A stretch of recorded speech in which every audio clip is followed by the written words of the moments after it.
Welcome back to the Roadshow. This morning in the Buzz, all the news that is fit to print is going to cost you online. The New York Times has officially announced its plan to make you pay for online content. They'll begin charging for unlimited access to its website and mobile services at the end of the month. Here's the breakdown. The fees are going to run from $15 to $35 a month, depending on what level of access you want. Print subscribers will not be charged any extra, and people who don't want to pay will be able to read up to 20 articles a month for no fee.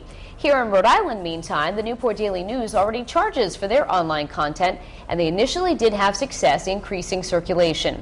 There's also been talks to institute a paywall for the Projo's online content. At this point, it's still unknown if and when that would happen.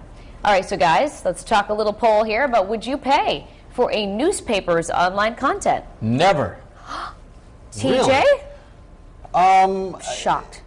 Probably not. I probably wouldn't pay. I find it annoying when I go to, like, if I find an interesting story online and I click, oh, let me read about that, and they say, oh, you need to pay for this. I'm like, well, I'm really not that interested in the story. I can probably find that same exact story on another website, because a lot of times it comes from the AP. They just, cut and paste. Boom, you can find it. I'll tell you what else annoys me. I have a problem. I know you do. Okay. And I'm going to let you percolate a little more your problem over there because I can't wait for it.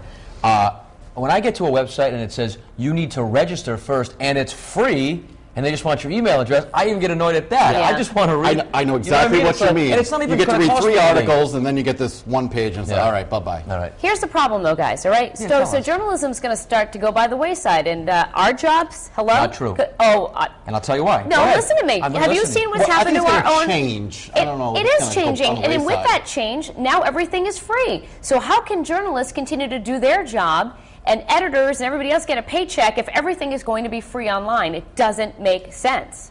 And if the shift is to being online, then they should be charged for online content. Who's going to pay for, for the guy to go sit there at town meeting, get all the information we need to know, and then we're just supposed to go on there and click on it for free? Right? That doesn't make sense to me. Newspapers missed the boat when the internet became popular. Right, they're way behind on. And you can't play catch up because, like TJ said, the difference is for television is what we do.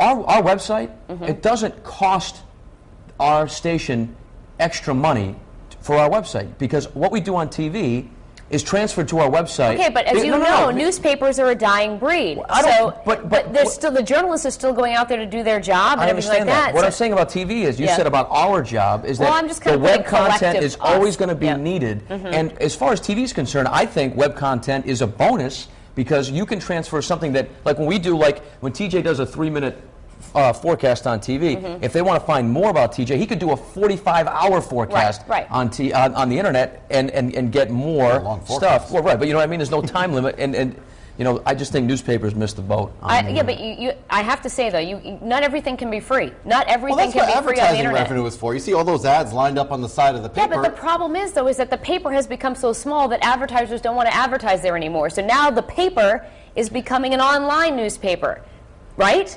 Their product has now shifted to online. We still have a product. TV, you're watching it right now. I'm saying that the actual product that they have has now shifted online. So you've got to pay for it somewhere. I just don't know how you can continue to. I won't, and I'll continue to. Then our Projo is going to go out of business, and other newspapers across the country are going to go, because nobody's going to want to pay for the information. Well, so I guess I'm glad I don't work for the Projo. I don't know. I am upset by that. I can tell. It's really bothering you. Well, because not everything should be free. Should they pay to watch Channel 12 in Fox Providence?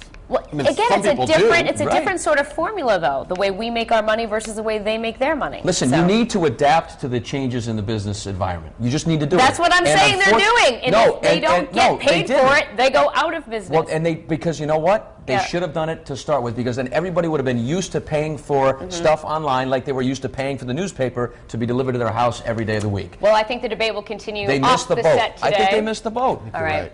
Well, we'll head over to Courtney to see what people are saying online. Do people want to pay, or do they want it all for nothing? Not one person I've spoken with wants to pay. And I don't want to pay. Poor Danielle, she's still going. Here's where I could see why it would be worth it to pay. If the newspaper or the site is offering something completely different than you could get from television or other news sites. I mean, there has to be a reason why you would want it. That's what I think. So I'm going to head over to the live blog, read you some comments as to why people don't want to pay. And Smokey Wolf said she would rather buy a paper rather than pay for it online. And Jean says she actually stopped buying newspapers because they were getting too expensive. She said she reads all of them online now, but if they're going to start charging a fee, then she said she'll get all her news from WPRI or Fox. I like that. And Joby Terra says, no, I would not pay to view a newspaper online. He says he will walk to get his news. Here is our poll right underneath the live blog. Would you pay for a newspaper's online content? A, yes, if I had no other choice. B, it depends on how much it is. Or C, no, I will get my news somewhere else.